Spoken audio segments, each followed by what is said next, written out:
1,00,000 మంది శివభక్తులతో కలిసి మహారుద్రాక్ష పూజలో పాల్గొనండి. వెంటనే కాల్ చేసి మీ పేరును నమోదు చేసుకోండి. నమస్తే రమ్మగారు. నమస్తే జయ. బౌద్ధ గాథలు చెప్పుకుంటున్నాం కదా రమ్మగారు, వాటిల్లో ఏదైనా ఒక చెప్తారా? బోధిసత్వుడి కథ ఒకటి చెప్తాం. బోధిసత్వుడు అనేక జన్మలు ఎత్తాడని చెప్పుకుంటాం మనం కథ, చాలా కథలు చెప్పుకున్నాం. ఈ బోధిసత్వుడి జన్మల్లో ఒక వ్యాపారస్తుడిగా జన్మించాడట ఒకసారి. కాశీనగరానికి చెందిన ఒక వ్యాపారస్తుడు. అయితే ఈ వ్యాపారం చాలా న్యాయంగా చేసేవాడు.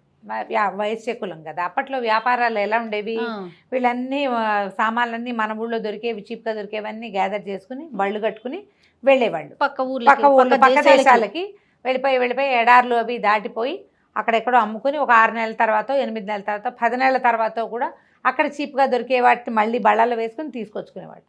నౌకల మీద అలాగే చేసేవాళ్ళు, బళ్ళ మీద అలాగే వెళ్ళేవాళ్ళు. అయితే వీళ్ళు ఎడారి ప్రాంతాలని దాటి వెళ్ళిన వ్యాపారాలు చాలా బాగా అయ్యేవి. ఎందుకంటే అక్కడ ఏమి దొరకవు, మన దగ్గర దొరికే వాళ్ళకి అవసరాలు. ఒకసారి రుచి చూస్తే మళ్ళీ ఆ వస్తువు కావాలని భావిస్తాం, మనం కూడా అంతే కదా. అయితే ఏమైందంటే అప్పుడు ఏం చేసేవాళ్ళు, ముహూర్తాలు ఎట్లా పెట్టుకునేవాళ్ళు, ఒక వ్యాపారస్తుడు ఇద్దరు కలిసి ఒకేసారి బయలుదేరటం ఉండేది కాదు, ఎవరి బిడారు వాళ్ళు. ఈ బిడార్లు వెళ్ళేటప్పుడు అందరూ కలిసి ఓసారే బయలుదేరితే బళ్ళకి గ్యాపులు వచ్చి ఇబ్బందిగా ఉండేది. ఒక బండి వెళ్ళే రూటు చుట్టుపక్కల మనుషులు తిరగగలరు.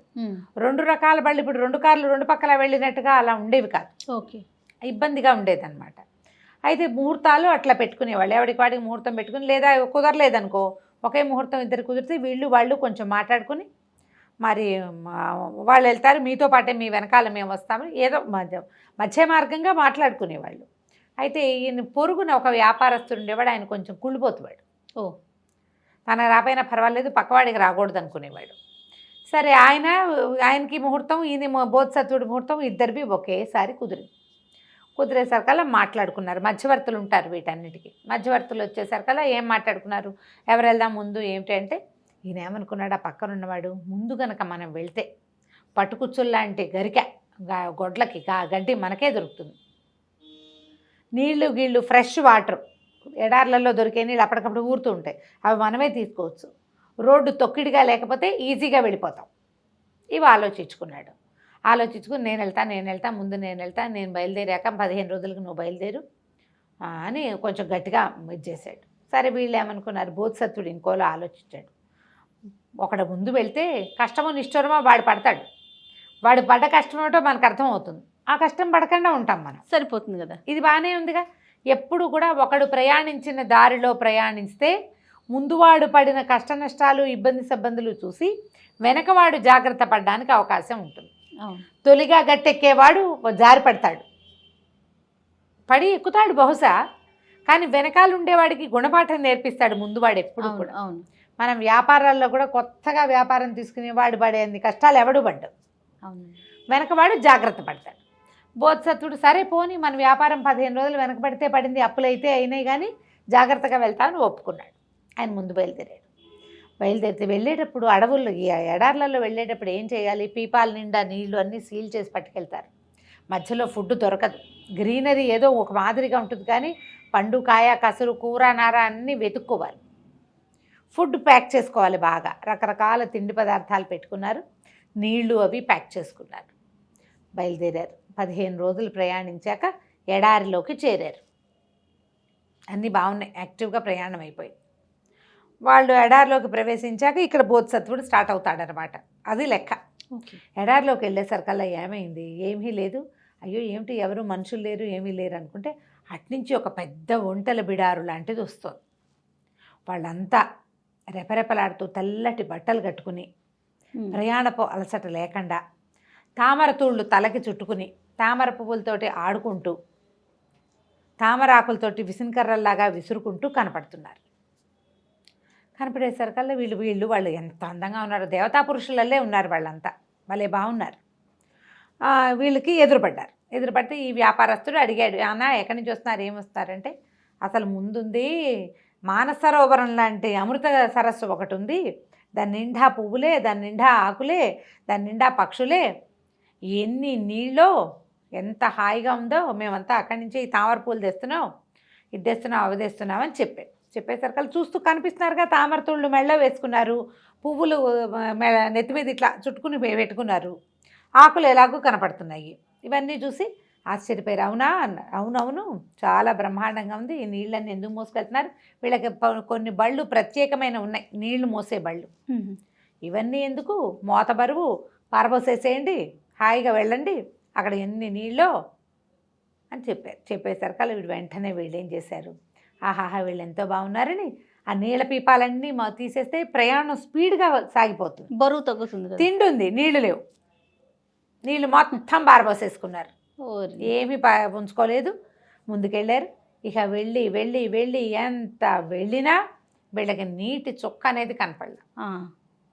ఆహారం ఉంది, బియ్యం అన్నీ ఉన్నాయి, ఏ నీరు లేకపోతే ఏం వండుకుని తింటారు వాళ్ళు, కాయ కసురు పచ్చికూరలు తినలేరు కదా, ఆకలితో అలమటించి దాహంతో ఇదైపోయి మొత్తం గుంపంతా ఒక్కొక్కళ్ళు చొప్పున పడిపోయారు.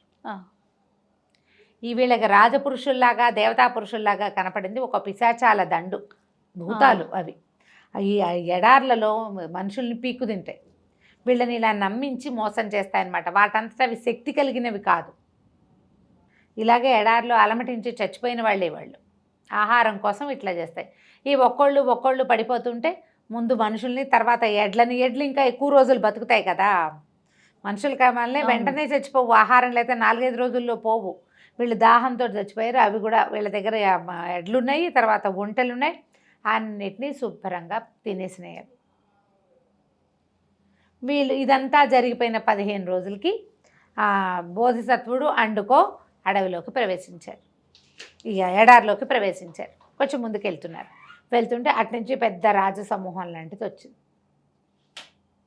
వచ్చి పలకరించారు, మీరెవరు ఏమిటి అంటే, మేము కూడా అటుపక్క వ్యాపారం చేసి వస్తున్నాము, బళ్ళు కనపడుతున్నాయి, మనుషులు కనపడుతున్నారు, చక్కగా అందంగా ఉన్నారు, ఎంత వానో, విపరీతమైన వాన, ఆ పక్క సరస్సులన్నీ ఇదైపోయి ఉన్నాయి, వానలో తడుచుకుంటూ వచ్చామేమని తడిసిన బట్టలు అవి చూపించారు. బట్టలు తడిసిపోయి తల తడిసిపోయి ఉంది వాళ్ళది. ముందుసారి ఏం చెప్పారు, సరోవరంలో నీళ్లు ఉన్నాయని చెప్పారు ముందు వాడికి. వీళ్ళకేమో అంతా వానకి తడిసిపోయి నానిపోయి వచ్చాం, ఎంత వాన కురిసిందో అక్కడ అని చెప్పి అన్ని పారబోసేసేయండి నీళ్ళు అంటే, బోధిసత్వుడు వీళ్ళు మిగిలిన వాళ్ళు ఉత్సాహపడ్డారు. నీళ్ళ మొత్తం తగ్గిపోతే సగం బరువు తగ్గిపోయినట్టు, పారబోసేద్దాం, ఉండండి అన్న తొందరపడకండి, నీళ్లు కనపడ్డప్పుడు పారబోస్తానులేండి, కనపడ్డాక పారబోస్తాము అని చెప్పేసరికి వాళ్ళు బాగా నచ్చ చెప్పడానికి ట్రై చేశారు. ఏం చేసినా ఇతను ఒప్పుకోవాలి. ఇంకేం చేయలేక ఆ గుంపంతా వీళ్ళ పక్క నుంచి వెళ్ళిపోయారు. ఇవి 2 దారులు అనమాట, వెళ్ళే వాళ్ళది ఒక దారి, వచ్చే వాళ్ళది ఒక దారి.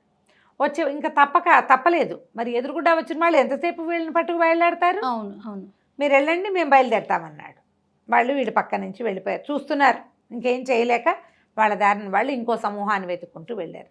ఈ జనం అంతా అన్నారు, ఎందుకండి ఇంతంత మోతలు, నీళ్ళు పారబోసేద్దాము అంటే ఈయన ఒప్పుకోలే. వీళ్ళు వర్షం అన్నారు, అంత వాన కురిసింది, బాగానే ఉంది, మనము ఆ ఎడారికి ఈ పక్కన ఉన్నాం, చిన్న మెరుపైనా కనపడిందా మనకి కనీసం 10 యోజనాల దూరంలో వాన పడినా ఆకాశంలో తేడా కనపడుతుంది, సూర్యుడు ఒకే రకంగా ఉన్నాడు, పైగా గాలిలో తడి ఉందా ఎక్కడైనా, అక్కడెక్కడో వాన పడుతుంటే మనకేం రావాలి, ఇది మట్టి వాసన రావాలి, గాలిలో తడి రావాలి, తేమ ఉండాలి, ఏమీ లేదు, ఒక చిన్న మెరుపు లేదు, ఉరుము లేదు, పోని కింద కనపడదు, నీరు కనపడదు, ఆకాశంలో అయినా కనపడాలి కదా, వీళ్ళని ఎట్లా నమ్ముతాం మనం.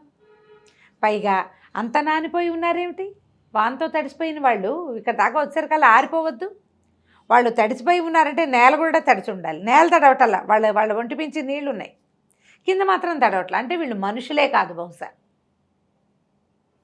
గుర్తించాడు ఆయన, ఆలోచించాడు. అవతల వాళ్ళు వాన పడుతోందంటే అవును, వాళ్ళు నానుకుంటూ వస్తే వాళ్ళు వచ్చిన దారంతా తడి ఉండాలి, ఏమీ తడలేదు, అప్పటికప్పుడు అదొకటి సృష్టించి చూపిస్తున్నారు అంతే. వాళ్ళు వద్దన్నాడు. ఇంకొక 6-7 రోజులు ముందుకెళ్ళేసరికల్లా వీళ్ళకి ఎడ్ల బళ్ళు, గొడ్లు లేవు, అస్థిపంజరాలు, సామాన్లతోటి నిండి ఉన్నవి కనిపించింది. వీళ్ళు వ్యాపారాన్ని తీసుకెళ్లారు, వ్యాపారపు సామాన్లన్నీ ఇక్కడే ఉండిపోయినాయి, ఆ పిశాచాలు అవేవి తినవు, మనుషుల్ని మాంసం తినేసినాయి, గొడ్లను తినేసినాయి, బళ్ళు అలాగే పడున్నాయి, ఎక్కడ పడితే అక్కడ అస్థిపంజరాలు, మనుషులవి జంతువులవి కూడాను. అయ్యో పాపం మన ముందు వచ్చిన వ్యాపారస్తుడు ఇలా అయిపోయినట్టున్నాడని భావించి వీళ్ళు ఏం చేశారు, ఆ మొత్తం ఆ లోపల ఉన్న సామాన్లన్నిటికీ వీళ్ళ దగ్గర ఎక్స్ట్రా ఉన్న వాటిని కట్టి కొన్ని ఒట్టిగా ఒంటెలు తీసుకెళ్తారు వచ్చేటప్పుడు పట్టుకురావడానికి వీలుగా. ఆ ఒంటెల్ని ఆ బళ్ళకి కట్టి ఆ సామాను కూడా తమే పట్టుకెళ్ళిపోయి వ్యాపారం చేసుకున్నారు. తిరిగి వచ్చేటప్పుడు మళ్ళీ అలాగే నీళ్ళ పీపాలతోటే వచ్చి ఏ భూతాలకి దొరకకుండా, మొదట పక్క వ్యాపారస్తుడు ఉన్నాడు కదా, అతని కుటుంబానికి అతని డబ్బులు అమ్మిన డబ్బంతా అప్పచెప్పారు. సఫలమైన యాత్ర, ఏ యాత్ర అయినా సఫలం అవ్వాలంటే మనం ముందు వెనక చూడాలి. ఏదైనా కొత్త ప్లేస్కి వెళ్తాం, ఏం చేస్తాం మనం, ఓ టూరిస్ట్ గైడు, వాతావరణం అక్కడ అన్నీ ఏమున్నాయి, కనుక్కుంటాం. అక్కడ చలిగా ఉంటుందా, అక్కడ వర్షాలు పడతాయా, బండ దుస్తులు పట్టుకెళ్ళాలా అక్కర్లేదా, పల్చడి బట్టలు పట్టుకెళ్ళాలా, ఇవన్నీ కనుక్కో. అవును అవును. ఎక్కడికైనా వెళ్ళేటప్పుడు ఎట్లా ప్లాన్ చేసుకోవాలి అనేది ఆలోచించి చెయ్యాలి. ఈ కథ అందుకు చెప్పబడింది. దాదాపుగా 1950లోనే ఎప్పుడో రాయబడింది. చాలా బాగుందండి. నమస్తే రమ్య. నమస్తే.